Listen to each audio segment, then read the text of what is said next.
Hello guys, আজকের রাতের ডিনারটা কিন্তু একটা মিষ্টি বোনের বার্থডে পার্টির বিরিয়ানি দিয়ে আর কি মানে ডিনারটা কমপ্লিট করি। আর আজকে যেহেতু একটা বললামই বার্থডে পার্টিতে গেছি, তো ওইখান দিয়ে বিরিয়ানি মানে দিয়েছিল পার্সেল। তো দেখো বিরিয়ানিটা কিন্তু আমাদের এখানেরই একটা লাভলি বিরিয়ানি।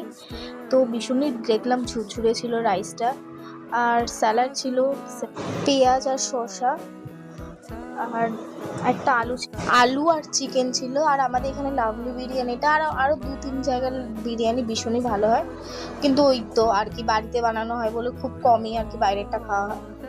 কিন্তু দেখো আলুটা কিন্তু নরমই ছিল অনেক, আর চিকেনটাও বেশ সফটই ছিল।